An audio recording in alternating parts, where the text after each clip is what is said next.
Welcome back, ladies and men and non-binary friends, to the Patreon Q&A AMA AHA Ask Hunter Anything acronyms. I'm late to recording it, but I'm right on time for delivering it. I don't think that's actually true. It is August. This was for July. Question number 1. What's a city you would love to visit? I'm big into Japan. Listen, when I was moving from 2019 into 2020, I was like, I had plans for travel for like the first time in my life. Like, I've been places. I've been out to France. I've been in Canada. I've been north of the Arctic Circle twice. Been to Mexico. Been out in international waters. I'm not well traveled, but I haven't been stuck in like, you know, the small town that I hate, that I grew up in, that everybody is born in and then dies in and whatever. I've traveled to some various states as well, but I had plans for 2020. There were 3 spots I wanted to go to: South Africa, Singapore, I think, and Japan specifically. That was what I wanted to hit up, and I assumed that I'd be able to make at least one of them.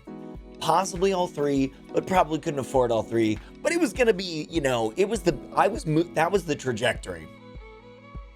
Then 2020 itself actually came around. There's literally no travel. And now I don't know if I'm ever gonna be able to do it. That's fun. But Tokyo, I think Tokyo is on, I don't even know what to expect for going over there.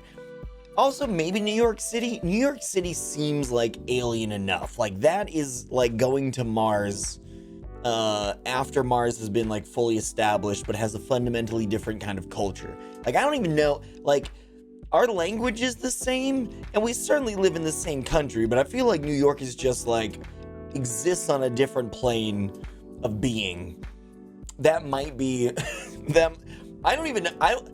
much like going to Tokyo, I don't know what to expect, like, going to New York City. Talking about New York City, I think I just said New York, but I mean New York City. What's something you wish you knew 5 years ago?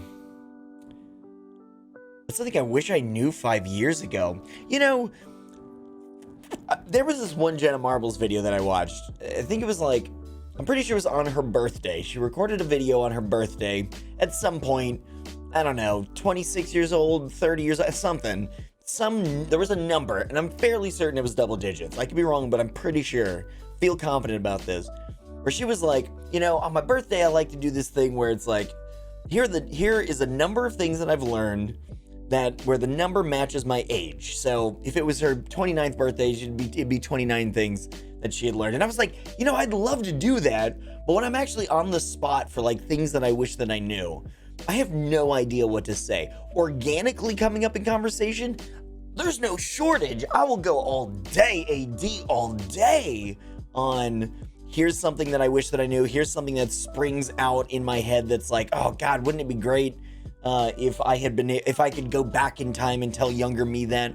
And there's a really interesting kind of like, I don't know, like spiritual, philosophical quality to this that I really appreciate. Something I've talked about before that I'm definitely going to be talking about a lot more in the future. I wrote out a little thing about it. I think it's an incredibly valuable endeavor to kind of project forward and think about me 5 years from now, what I would tell myself currently for what I wish I knew. Now, of course, there's a bit of a contradiction here, or maybe a paradoxical quality. It's like, well, if you're capable of knowing it now, then, you know, there's like this incongruity between like what you wish you knew by virtue of things that have been revealed to you in this period of time that you have not yet experienced, right? Like 5 years from now, or like me looking back 5 years ago, that's the nature of the question, is like, what have you learned in these 5 years? But I think there is kind of this like adaptive sort of mentality that can be taken to ask me 5 years from now, what will I wish that I had done? Kind of a different question, but sort of in the same vein. You know, like, What potential regrets might I have 5 years from now? Did I don't know, like budget properly, save enough money to be able to, go on these kinds of vacations that I, wish I'd be able to, like travel the world and stuff? Because that ain't free. Well, I mean, I guess you could probably do it very inexpensively, but even that's like something that I could, kind of build toward, is like starting that research, trying to figure it out, like putting together for myself a sort of package of information about how to do some of this stuff more affordably. That takes time. That requires some like effort to do. Like, what do I wish that I had started doing 5 years ago? I'm in that place now. We all are, right? And I think that's a super valuable approach. However, to answer the question very directly, I have no idea. Like, if I could go back and tell me, I don't know what it would be. Okay. When it comes to streaming, I don't even know if this would have changed anything. So maybe I don't wish that I knew it, but it's something that springs to mind. Something that I wish I knew 5 years ago in regard to streaming was that it was going to change pace so rapidly, and not in like little segments, but it's like a stream. Okay, I guess figuratively and literally. It's like it has this fluid sort of flow to it, this ebb and flow, where when I started streaming, I was really able to discern the sort of like rules, so to speak, of how to make a successful stream and how to build a successful business as a content creator. It was really easy for me at the time to look at the landscape, the ecosystem of content creation and go, oh, okay, this works. Why does it work? It works because of this. I can see that in these, 17 examples that I'm looking at right here. This works for these reasons. How can I adapt that to what I want to do? Not where it's like, oh, I'm going to reshape myself to fit into this mold that other people are doing. It's like, how can I learn from what they're doing and then reshape that to fit what it is that I want to do? And that was really easy. I did that with like a whole bunch of things when it came to streaming. And that's part of why it was like so rapidly successful, and then like maintained that success for a few years, or several years, for like four years. Burnout is definitely tied in here. And that's probably something that I wish that I knew, is that I would burn out if I kept a certain approach. But that approach that I took, which was like streaming constantly, like 7 days a week, 10 plus hours a day, almost every single day, without almost every single day without exception. It's obvious that that's going to lead to burnout, but I didn't like, I knew that intellectually, but I wasn't like feeling it in the moment. And maintaining the success that I really wanted, and then I think that I reasonably deserve for the effort that I put in, and the creativity and the blood, sweat, and tears, all that stuff. That would have been able to have been maintained more solidly if I had taken better personal care of myself, which also included, not like being like a hyper content creator, like just full throttle, like all the time, always on mentality. But part of the reason that I did that in the first place was because of this sort of reshaping of the industry and, audience expectations and all this kind of stuff. Like, I thought at the time that the rules that, as I understood them, were going to be continuously as they were. But when things started to like really shift, I was like, oh, I gotta up my game. And I tried to do the smarter, not harder kind of work effort, both. But the working harder part was much easier for me to achieve. Like, I'm capable of like a very like heavy kind of, content creator stamina. Like, I can put in some time and like do the work. I can definitely, I've got that. And I think I've got the chops for like doing the smarter version of things too. And putting those two together was like, oh, that's really cool. That's definitely gonna work.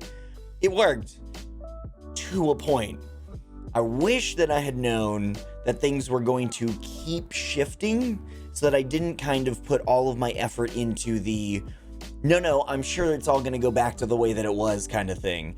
And that I wouldn't burn myself out by trying to, meet these new standards standards I didn't necessarily know existed as such. I just saw that there was a change, and I was like, this is the only thing that I know how to do, so let me just do more of it. That might be the answer. That might be the one. I don't know how you'd adapt that to other things in life. Like, I'm usually really good at thinking my way through that, but I also don't want to have like an 80-minute Q&A like I tend to. You know, when I started up this particular Q&A, I was like, you know, maybe I could try and like speed run this, you know, like get like really like poignant, but like, you know, have brevity. I don't know if that's ever possible for me. Could you read an excerpt from your morning pages for us? Yes, I absolutely could. One moment. So the question was, could you read an excerpt from your morning pages for us? And you're goddamn right I can. This is my morning pages book. Well, this is my current one. Look how marbled that is. It's so pretty. This is my current one. I have one of these. No, I have two of these completely full. This one's almost full, and then I've got another one waiting for when I'm done with this. And it's got this nice like leather cover. It's got this nice little tie thing, which I always tie it up and usually keep a pen inside here.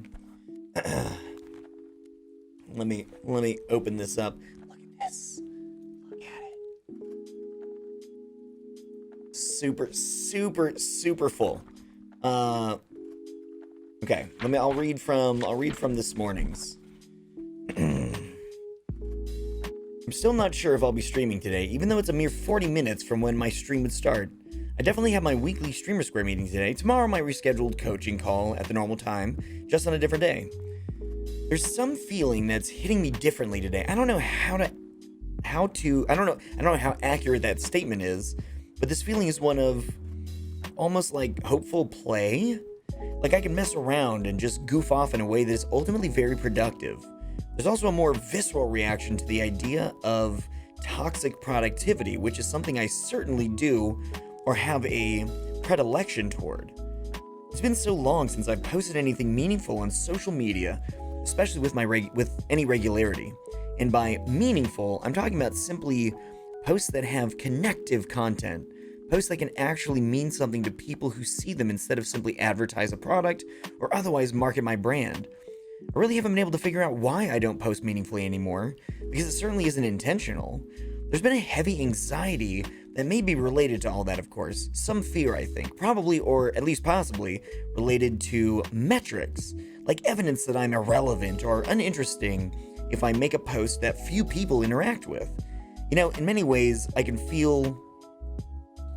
feel tougher to have had success and lost it than to simply be earlier in your career where you were just waiting to catch your big break. And I go on. It's three pages every morning. And it's, you know, I often don't construct them in a way that's like meant to be shared. You know, I've never read a part of my morning pages, certainly not in public, but also usually not to myself. Like the purpose of it is getting something out of my psyche, processing information in a very natural and organic way. I don't have a set of questions that I try and answer in the morning pages. I do elsewhere, but not for the morning pages. And this is the first thing that I do. I wake up, I make my bed, and I start in on morning pages. Brushing my teeth is like often after the fact. Sometimes I say like, I get up, you know, make my bed, do some starter chores, and then start in on this. But realistically, more often than not, it's get up, make bed, sit down, and write. And, you know, my first lines usually are something like, good morning, morning pages. I don't know what I want to talk about today. Let's see what happened yesterday. Or here's something that, you know, just some anxiety that I have, something that springs to mind. Like, it's fresh thoughts for a new day. And doesn't necessarily serve a purpose of reference or anything. Like I'm going to check back in and see if I did the things that I wrote down. It's just, here's a dump of information, or not even information, a dump of psyche, a dump of identity, a dump of thoughts, just anything that flows, because its purpose is simply to get done, not to facilitate some other thing, you know, out there in the world to, you know, kickstart some action or activity.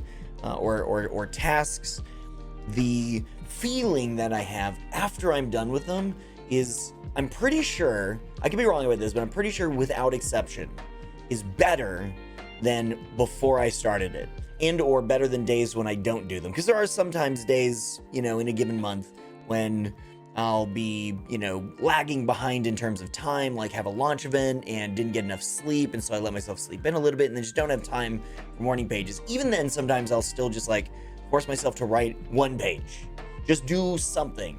Once I'm started, I don't want to stop, because I'm like, yeah, this is great. I'm getting to know myself better. I'm feeling the thoughts more fully. The things that exist underneath my conscious mind is this whole ocean of identity and feeling that often doesn't get processed. I react to it and I do things based on how I'm feeling, but I don't really know, at least on a kind of intellectual basis, which makes a lot of sense, what those feelings are, what the irrational, which isn't bad, to be clear, but it's just not the combo of the logic and the emotion, which is rationality, right? I'm always talking about that one. It's the irrational stuff underneath that is driving a lot of what I do and who I am in a given day, without my knowing what those driving factors are. And this is one of the things that really intimately, or really helps me get intimate with myself in that regard. It's hard to recommend something more than the morning pages. And usually, a decent part of the time when I wake up, I'm like, I don't want to do morning pages. I know they're good for me. Yes, I know, but I just want to do stuff in the day. I don't want to. And I sit down and I start writing. I'm like, I don't know why I ever want to not do this. This feels great, every time. Feels so much better, so much more like myself, because I know myself a little better every time I do it. So good. Would you rather fight 200 third graders in hand-to-hand combat, or a bear but you get a crowbar? A bear with a crowbar? Are you kidding me? 200 third graders, I am not walking out of that fight alive. No way. Absolutely not. They might not have the reach, but they have tenacity. All right, here's a pro tip about kids. Kids have the heart and lung capacity of an adult, but the body of a child, right? So they can go. They have cardio like nobody's business. I do not have that kind of endurance to keep up that kind of fight. With 230, no way. And they're so easy to miss.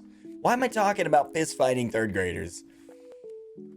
Give me a bear and a crowbar any day of the week. Maybe not any day. I'll skip Thursdays, but any other day of the week. 6 days, that's fine. If you hadn't started streaming, what would you be doing instead? Art. Well, presumably art.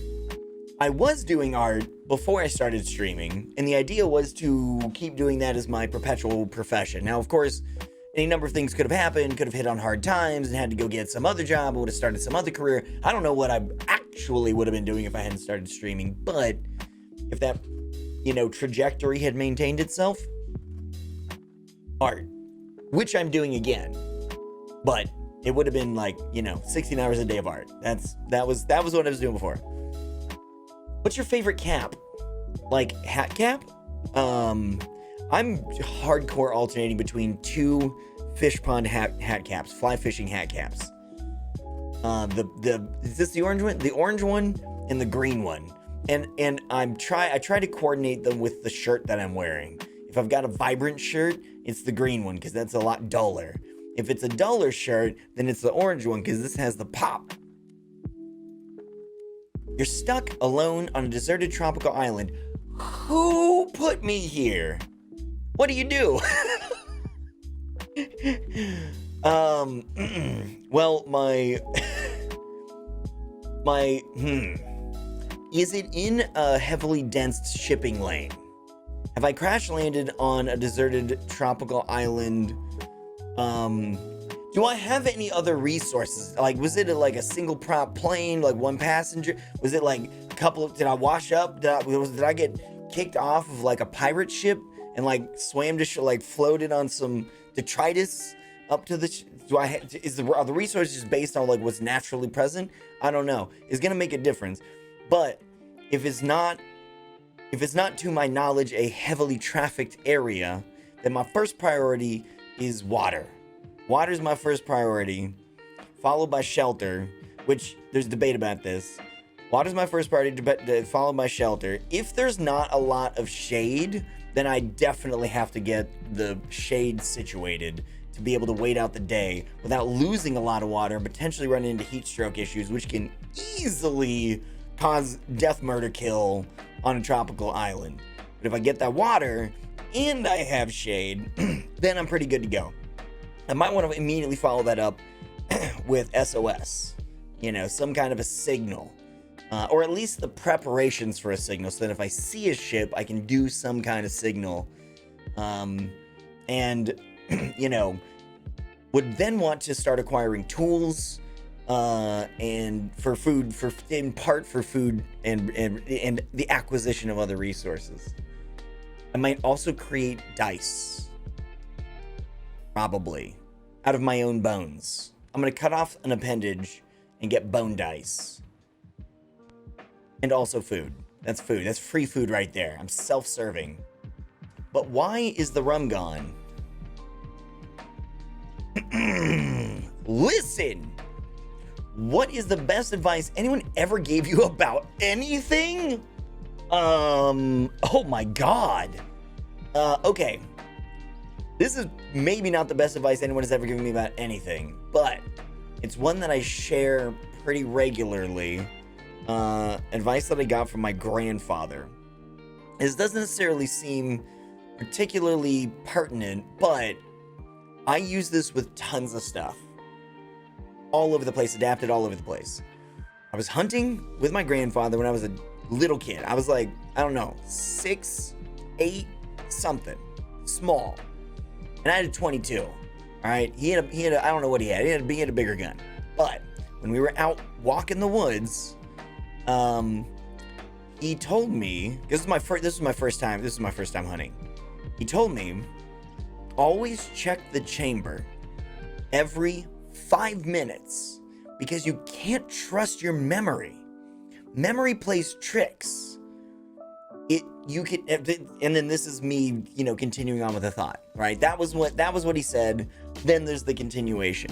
Memory plays tricks on you. You can bring in a memory of a similar event and accidentally adapt it to the current situation, where you think you have done something or you think something has occurred recently, because we have all these automated processes in our head that help us, make these jumps, make these leaps, without having to do hardcore analysis for every tiny little baby step, right? There are all these assumptions and all of this automation for this is the time to do this thing. And memory plays a big part in that too, so that you don't constantly check every bite that you're taking of food. Is this the same food that I had, 10 seconds ago when I ate and it was delicious? Or has this accidentally somehow been swapped out with a bowl of poop? You don't literally check every single time you do any little thing. Most of that is automated. But when you're talking about things that are incredibly critical, in the case of firearms, could potentially kill you, kill somebody else on accident simply because you made a little misstep with your memory, something over which you don't have control. You don't want to do that. So you do have control. You want to take control where you can, which is the active step of when it comes to something super critical, like checking the chamber on a firearm. Do that constantly, regularly. Don't rely on memory if the memory happens to be faulty, you don't know the difference, and not knowing the difference in that faulty memory that you can't tell is incorrect could result in some grievous harm. That's the kind of thing where it's yes, take that extra step, go that extra mile to do a tiny little bit of work, a tiny little thing that could save somebody's life. And you won't know if you're saving anybody's life or your own, or preventing yourself from shooting yourself in the foot or whatever. So I do this with all kinds of stuff where I'm constantly trying to write stuff down. in a way that over the years I have organized to be of relatively easy reference. My bullet journal is the big one for this, but I also have a digital version, not of the bullet journal, but a digital version of like tracking stuff through my use of Evernote. I have like some systems in there where I keep track of certain things, and one of the systems is keywords. So even if I've used the word in a note, I have at the bottom of every note like a whole list of keywords for like not literally everything connected to it, but all like the key points, like keywords. Unsurprising. The key points that I've made, in this document that I'm typing up. Like, is this something that I want to eventually post on Patreon? Is this something intellectual, or are these just random thoughts about something? Is it related to art, or is it related to some other, right? So like all of these keywords, it helps me reference back to stuff all the time so that I'm not just relying on my memory to hopefully do the right thing at the right time or know exactly what day I made this note so that I can find it that way. I give myself as many opportunities as I can to succeed with things like that. And a lot of that is derived from that like little nugget of wisdom that my grandfather gave me when I was, a tiny little single-digit kid. Might not be the best advice I've gotten about anything ever, but it has continued to serve me incredibly well. How do you put your shirt on?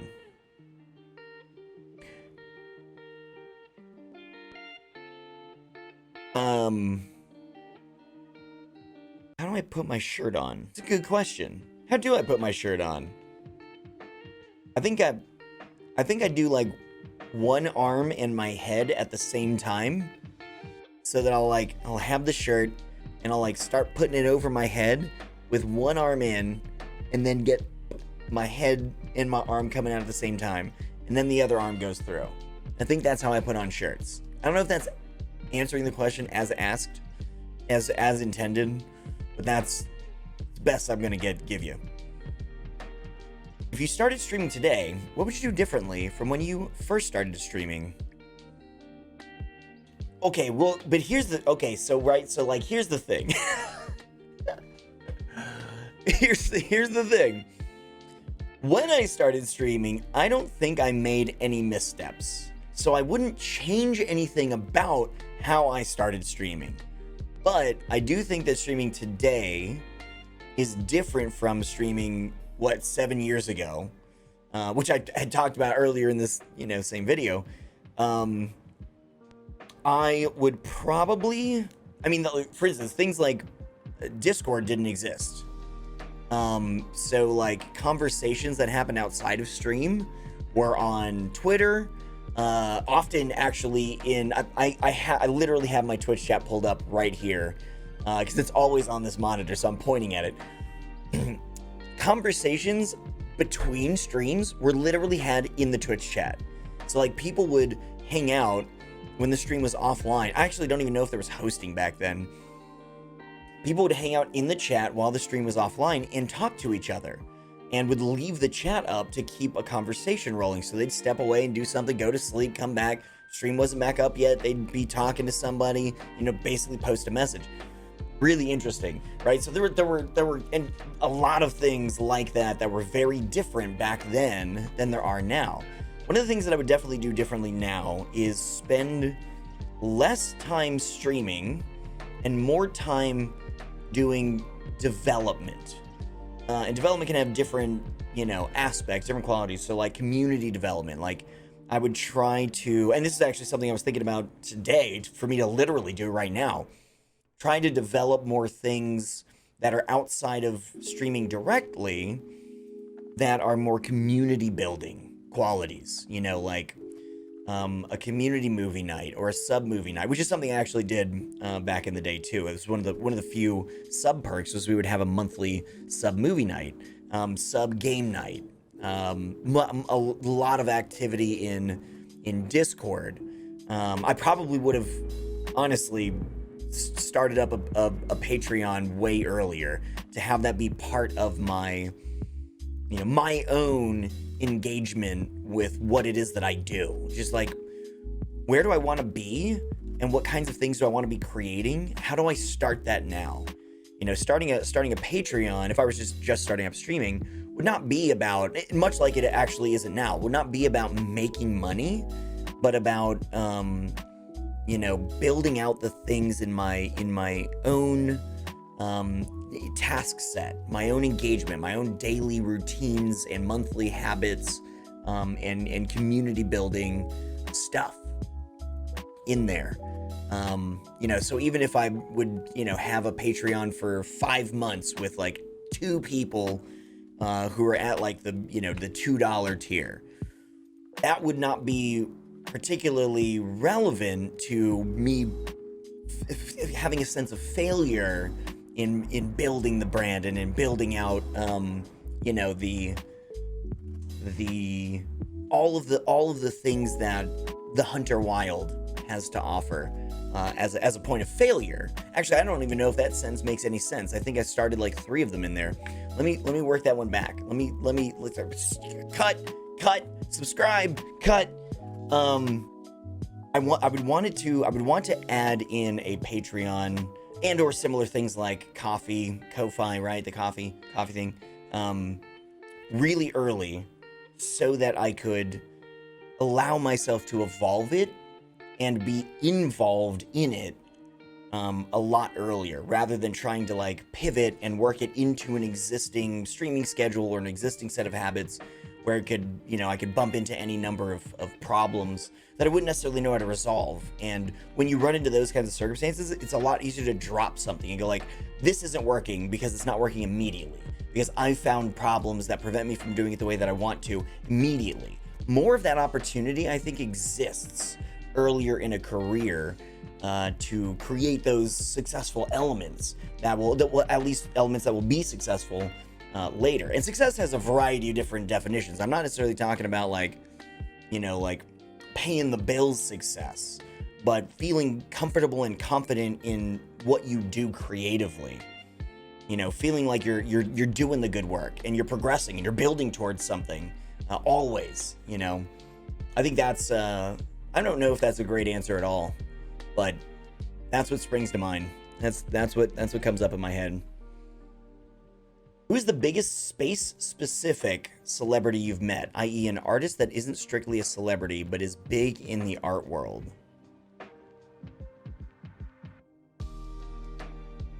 Interesting.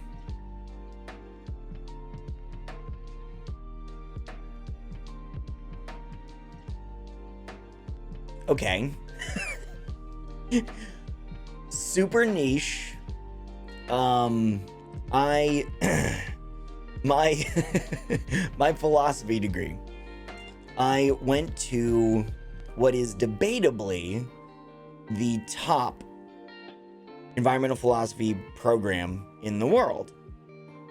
And it's debatable because there's another one in the Netherlands that is tied for it, effectively. And the school that I went to, the department that I was in, they have literally the #1 people in their fields for several different fields. So like the top environmental epistemologists, the top environmental ethicists, the top environmental feminists, you know, like stuff like that, where it's like you could list this stuff where it's like, this is a #1 person in the world. And I studied under them and would hang out with them. Like some of them came to my wedding, right? It was like deeply, so not just like met, but knew, was more than acquainted with, didn't just pass in the night, but like we were friends, like we were together in life. And then subsequently I got to meet, this is what spawned the idea, one of the people who was always trying to beat the top environmental ethicist, who was one of the people that I studied under. Except this guy that I met, who was always trying to beat the top environmental ethicist, he was a real ass clown. That guy, famous in the space, but really bad at his job. I don't know. He got famous for very strange reasons. Not because he was actually really good at what he does. So there are quite a few number ones in there, but no, I don't think I've met, like musicians in a particular scene, at least that are popping into my head, or, like high caliber artists in a genre. Wait. Michael Cunningham, famous author. Got to meet him once. Ever get to meet Neil Gaiman? I don't think so. In my dreams, and Chuck Palahniuk. In my dreams, that happened. I might have met Neil Armstrong, but I don't think I did. I'm pretty sure that's also a complete fabrication.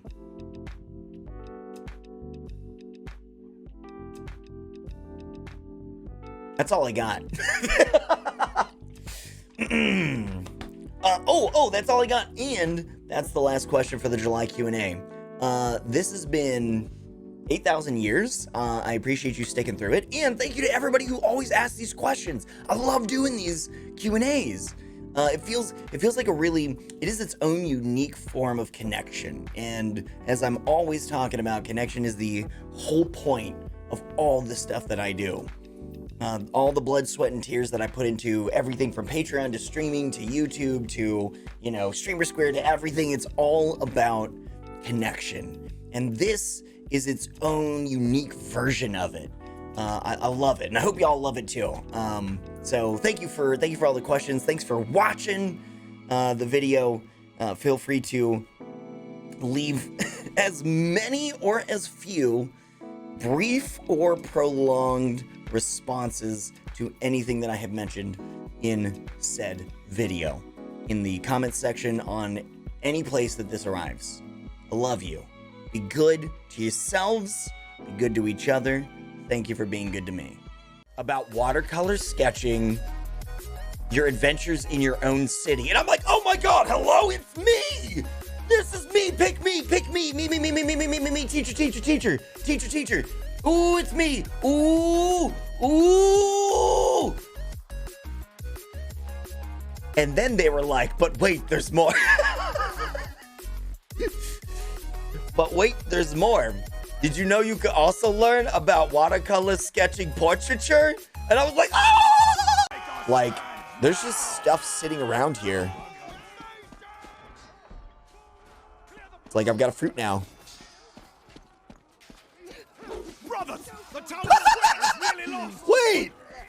I legit just killed that guy with a fruit. I mean, the aesthetic of it makes it feel cooler. Wait. That guy probably died in this. But that dude just died in a trap. Himself. Oh!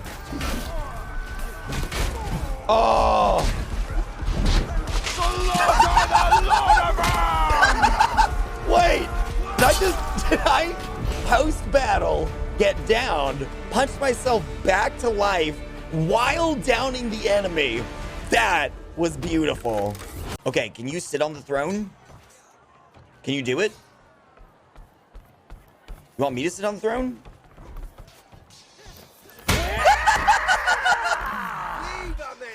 Can I? Typically. You're a mom, though. Feed me! Feed me, peasants! Cut them down!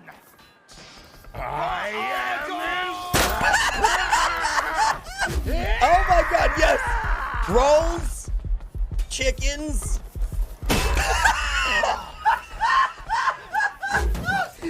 Oh my God!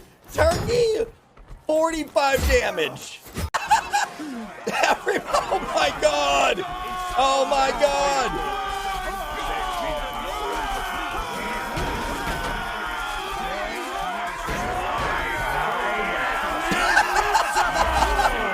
Wait, who? Oh my God, the chicken bearer is dead! The chicken bearer is dead! Long live the chicken bearer!